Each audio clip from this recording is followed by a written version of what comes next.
Welcome back to the channel, where today we are going to look into blocks and sanding. There's a whole range of stuff on the market, and we thought we'd run through what we use, why we use it, why we like it, and give a shout out to a few people as well. We won't really touch on the DA sander because that's sanding, but it's not block sanding, and we're going to focus on the block sanding. So what I'm going to do is quickly run through what we've got, what we use, and where you can get them from.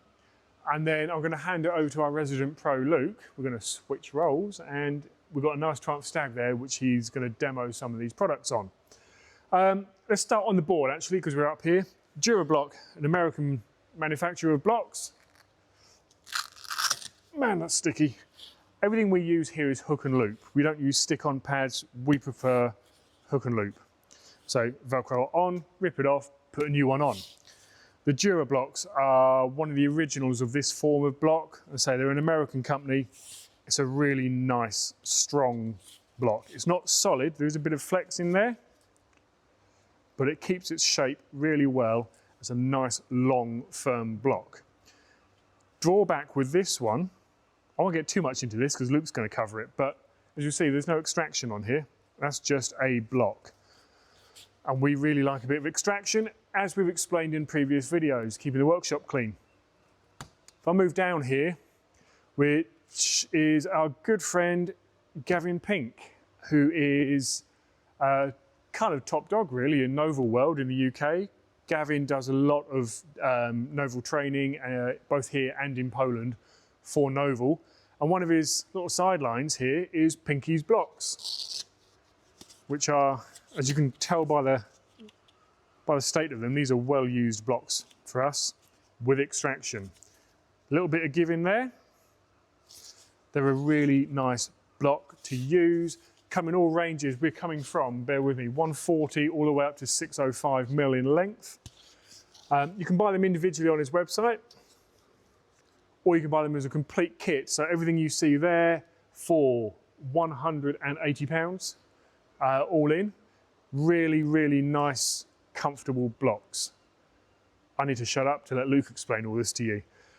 Moving down to the end here, this is something that we've just taken, ordered in, and we're giving these a go, and I really like these. These are Pro Blocks. DC Customs, Darren, they're made in the UK. They are extractor blocks, and that's a big bit of polycarbonate on there. That is solid. There is no give in that whatsoever. The Comfort Hold grip here has got some give in it, but there is no bend in there whatsoever. So we've got these two blocks. These two blocks were £150 for the pair, but they are a solid block. So we're going to run through everything you see up there, pros and cons, and what we think of them. We've also got down here though on the bench, we've got some other bits and pieces. Mirka, a mainstay within the body shop industry. They've got this really nice palm block. Again, it's solid. There's no flex in there.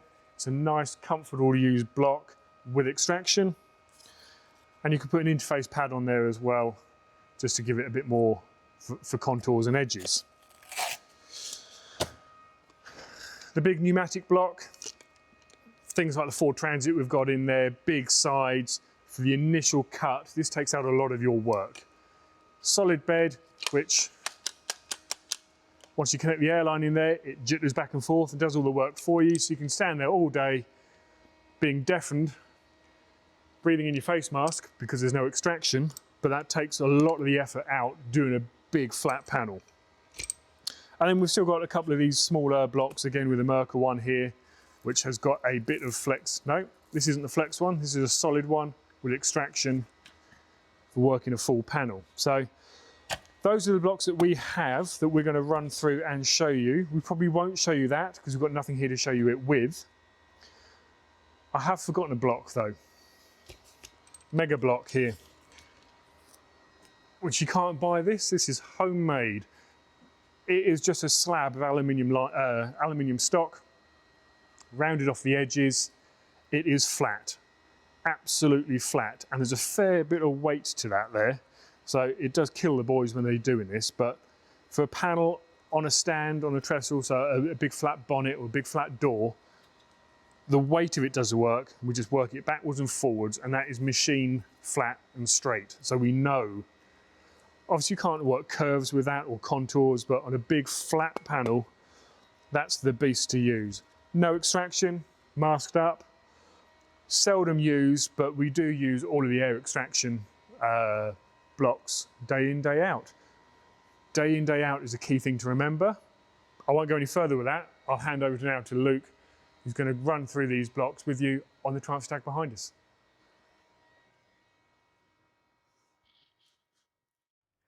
So we're going to look at at how some of the blocks actually work now, how well they get the car straight, basically. So I'm basically going to start off with the Mega block because it doesn't have extraction, and then we'll go on to the other blocks here. But obviously, like Keith said earlier, this is a homemade block. It is arrow straight.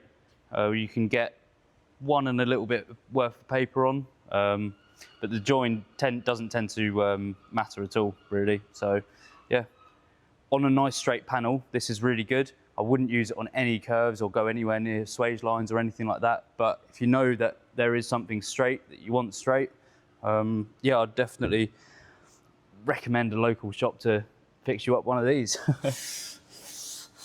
As you can see instantly, it's highlighting any highs and lows and just flattening them out. Over time, this is a bit of a workout, but as for now, on a flat panel, it's really not an issue just moving this across. And again, as Keith said earlier, the block really does do all of the work for you.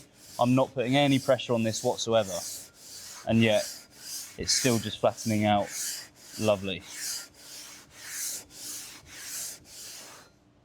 So yeah, highly recommend a nice, heavy, usable block for flat panels.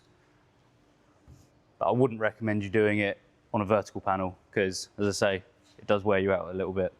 So we're going to move on to the extraction blocks. This one's a slight bit smaller than this. One of our new blocks actually, and I've only just been using it this morning. We got it in recently, but these are really nice, lightweight, comfortable to hold. The only thing is we don't know about the longevity of them yet. However, I'm quite confident that they'll last. And as you say, it's nice and rigid, great extraction on the bottom of it. So that should suck up all the dust that Mega Block has just created. So if we stick that one in, on all of these blocks as well, I use the lowest Hoover setting, basically because it works and it's quieter than the highest one. So we stick that on now.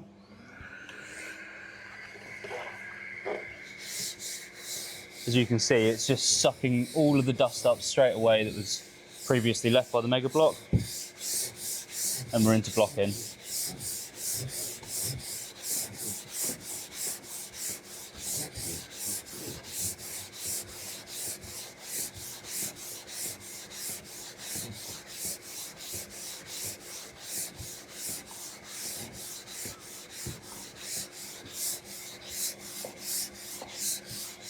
And again, I do actually really like how comfortable these are. Working with a comfortable tool always makes the job just that little bit nicer, easier to use. And obviously we've got two different sizes of these ones. So, what's that? Rigid. Oh, yeah. And as Keith mentioned earlier, these are solid, so they don't have any give in them whatsoever. Again, creating a nice flat panel. Yeah, we do have two different sizes of these. So obviously you want to use the block that is right for the job. So it depends where you are on the car. So on a space like this down here, I would use something this size or potentially even this size. Just to get that going. Again, I wouldn't want to use too much of a big block on this because it has a slight curve over here and I don't want to be, I want this bit to be straight and I don't want to be cutting into anything over here at the moment. So using a nice smaller block on this should be able to do the job a little bit better.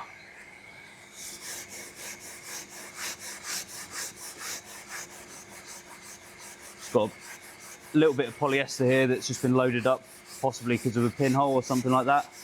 But the block is just making easy work of that, flattening that out.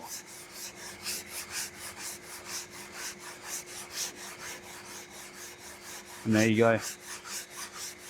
I haven't talked about the soot, the guide coat that we use yet, but it is basically just a black soot that we rub on the car, this sort of stuff.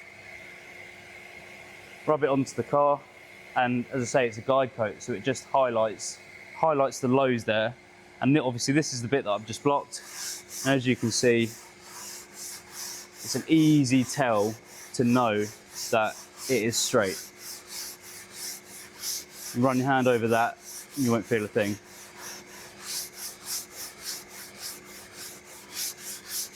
So yeah, these Pro blocks, highly recommend. A little bit more expensive than the Pinkies ones, but very comfortable, very lightweight, easy to use, very straightforward. The block's almost doing the work for me, kind of thing. So yeah, great little tool for that one. These Pinkies blocks, as I say, come in a range of sizes.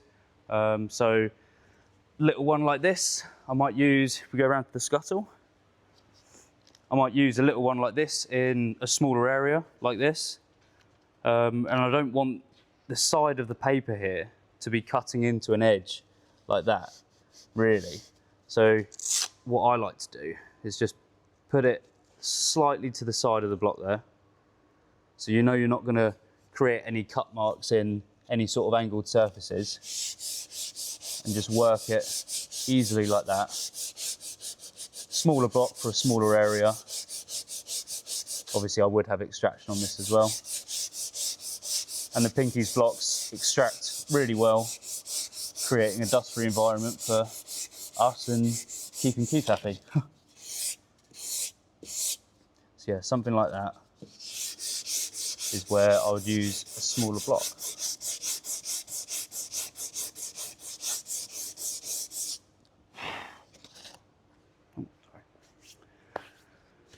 So,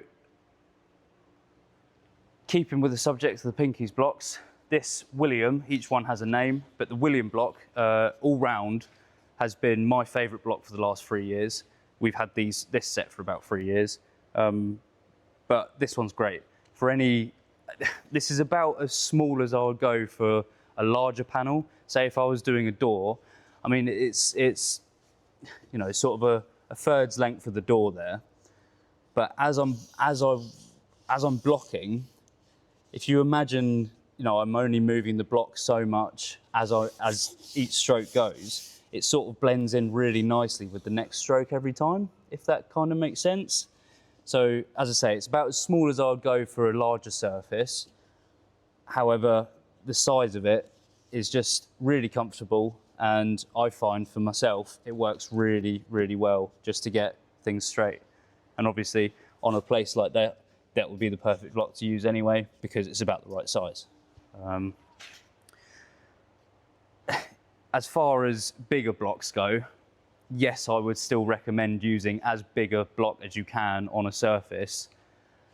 However, I've just found over the last few years that this is the most comfortable block that I like, hence why it's the most worn, basically. We will be getting a new set of these soon, but we sort of see these as consumables. So we like to think that we've made our money with them, basically. They cost £180 for the set, but over 3 years, it kind of fizzles out to nothing, really. They're a really good tool. Anyone at home doing their own project, I would 100% recommend a set of Pinkies blocks, basically. Yeah, just the longevity of them. Nothing lasts forever, so yeah, that's it. One last little block demonstration I'd like to do for you guys is the interface pad block. So this one here has got a real nice, really soft interface pad on there, obviously with a cutting paper on the bottom. And the interface pad also has great extraction on it. Again, creating a dust-free environment for us to work in, which is more comfortable.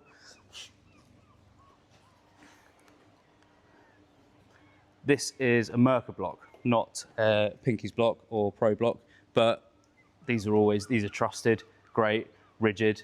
So yeah, multiple uses for this one really, because it's got the rigidity of the plastic on the bottom, and then obviously comes with the interface pad to use on more curved surfaces, like a wheel arch. And if you actually come right in, you can see that the interface pad has kind of melted to the curvature of the panel there. And I can literally just use it. I can put a little bit of pressure on, and I can just use it kind of following the shape of the wheel arch, just like that. And you can see as I'm moving it, the block is actually changing shape. So it's great for if you know that the panel is where you want it to be, like this for example. This is in polyester, so all the filler work has been done already. This is just a finishing touch kind of layer on the car. So I know that this is where I want it to be, and that anything that the interface pad does follow, I know is already in the right place. So yeah, it's a great bit of kit, this one, and it really just follows exactly where you want it to go, and makes a really quite nice job of it as well.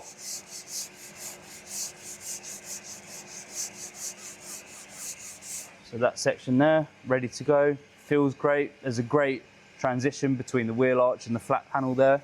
I wouldn't use the interface pad on any sort of flat panel, because as I say, if there is some sort of discrepancy in the panel, then the interface pad will follow it. So I would take it off and use a rigid or flat block. But for bits like that, anywhere there where even here, there's a bit of a curve going down the panel here. I mean, the rest of this is straight, so I wouldn't use it here, but right here, I mean, you can see no paper on it. You can see it just follows it so nicely. So if there were a block on top of that, that would block that out really quite nice. Make that smooth, flat, and a nice finish. So yeah, that's kind of the finish of the demonstration with the blocks. That's what we use, that's what we like. Highly recommend the Pinkies blocks, highly recommend the Pro blocks even, and if you're able to, I would highly recommend getting yourself a kind of homemade one. A little bit heavy, definitely flat, stick a bit of Velcro to it, and it works. So yeah, I think we're going to wrap the video up there. Hope you enjoyed, subscribe if you like it, and yeah, we'll see you next time.